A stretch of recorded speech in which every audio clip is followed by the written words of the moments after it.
Ìwé Mátíù orí 14. Ní àkókò náà ni Hẹ́rọ́dù tẹ́tírákì gbọ́ òkìkí Jésù. Ó sì wí fún àwọn ọmọ ọ̀dọ̀ rẹ̀ pé Jòhánù Báptísì ni èyí, ó jíǹde kúrò nínú òkú, nítorí náà ni iṣẹ́ agbára ṣe hàn lára rẹ̀. Hẹ́rọ́dù ṣáà ti mú Jòhánù, ó dè é, ó fi sínú túbú nítorí Hẹ́rọ́díà aya Fílípì arákùnrin rẹ̀. Jòhánù ṣáà ti wí fún un pé kò tọ́ fún ọ láti ní. Nígbà tí ó sì ń fẹ́ pa á, ó bẹ̀rù ìjọ ènìyàn nítorí tí wọ́n kà á sí wòlíì.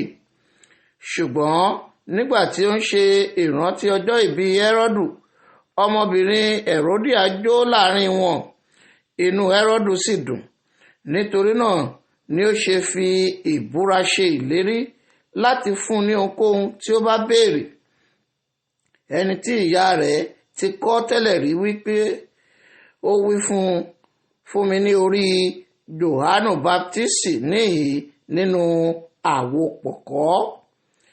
Inú ọba sì bàjẹ́, ṣùgbọ́n nítorí ìbúra rẹ̀ àti àwọn tí ó bá jókòó ti oúnjẹ, ó ní kí a fi fún un. Ó sì ránṣẹ́ lọ, ó bẹ́ Jòhánù ní orí nínú túbú, a sì gbé orí rẹ̀ wá sínú àwo pọ̀kọ́, a sì fi fún ọmọbìnrin náà, ó sì gbé tọ̀ ìyá rẹ̀ lọ. Àwọn ọmọ ẹ̀yìn rẹ̀ sì wá, wọ́n gbé òkú rẹ̀ sin, wọ́n sì lọ, wọ́n sì wí fún Jésù. Nígbà tí Jésù sì gbọ́, ó dìde kúrò níbẹ̀, ó bá ti ọkọ̀ lọ sí ibi jù òun nìkan. Nígbà tí àwọn ènìyàn sì gbọ́, wọ́n ti ìlú, wọ́n rìn tọ̀ ọ́ ní ẹsẹ̀. Jésù jáde lọ, ó rí ọ̀pọ̀lọpọ̀ ènìyàn, inú rẹ̀ sì yọ́ sí wọn, ó sì ṣe dídáàrún ara wọn.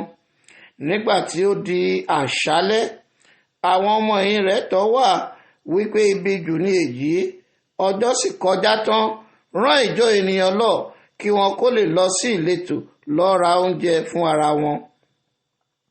Jésù wí fún wọn pé wọn kò ní lọ, ẹ fún wọn ní oúnjẹ. Wọ́n sì wí fún un pé àwa kò ní ju ìṣù àkàrà 5 àti ẹja 2 níhìn.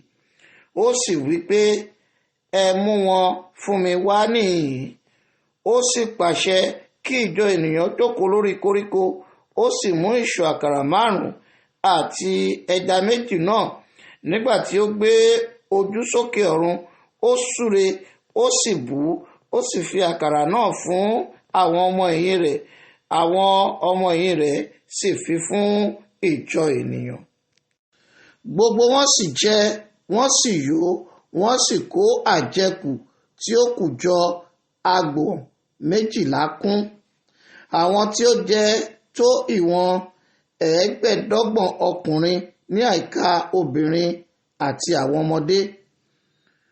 Lójúkan náà, Jésù sì rọ àwọn ọmọ ẹ̀yìn rẹ̀ láti bọ́ sínú ọkọ̀ kí ó ṣíwájú rẹ̀ lọ sí apá kejì nígbà tí òun tú ìjọ ènìyàn ká.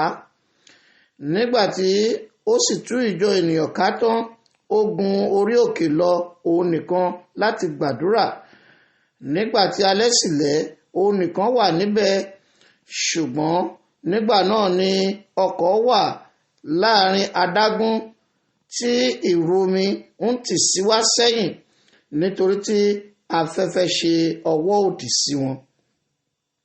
Nígbà náà, nígbà tí ó di ìṣọ́ 4 òru, Jésù tọ̀ wọ́n lọ, ó rìn lórí òkun.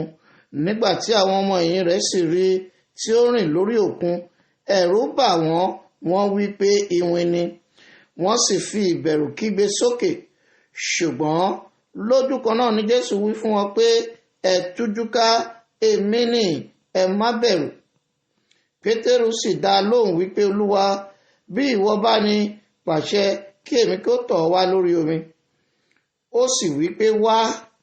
Nígbà tí Pétérù sọ̀kalẹ̀ láti inú ọkọ̀ lọ, ó rìn lójú omi láti tọ̀ Jésù lọ. Ṣùgbọ́n nígbà tó rí tí afẹ́fẹ́ le, ẹ̀rù bà á, ó sì bẹ̀rẹ̀ sí rìn. Ó sì kígbe sókè wípé Olúwa, gbà mí. Lójúkan náà Jésù sì nawọ́ rẹ̀, ó dì í mú, ó sì wí fún un pé, ìwọ onígbàgbọ́ kékeré, èéṣe tí ìwọ fi ń ṣiyèméjì? Nígbà tí wọ́n sì bọ́ sínú ọkọ̀, afẹ́fẹ́ dá. Nígbà náà ni àwọn tí ń bẹ nínú ọkọ̀ wá, wọ́n sì fi orí balẹ̀ fún un wípé, lóòótọ́ ọmọ Ọlọ́run ni ìwọ ń ṣe. Nígbà tí wọ́n sì rékọjá sí apá kejì, wọ́n dé ilẹ̀ àwọn ará Gẹ́nẹ́sárẹ́tì. Nígbà tí àwọn ènìyàn ibẹ̀ sì mọ̀ pé òun ni, wọ́n ránṣẹ́ lọ sí gbogbo ìlú náà yíká, wọ́n sì gbé gbogbo àwọn olókùnrùn tọ̀ ọ́ wá. Wọ́n bẹ̀ ẹ́ pé kí wọn kó ṣàlè fi ọwọ́ kan ìṣẹ́tí aṣọ rẹ̀. Ìwọ̀n gbogbo àwọn tí ó sì fi ọwọ́ kàn án di alára dídá ṣáṣá.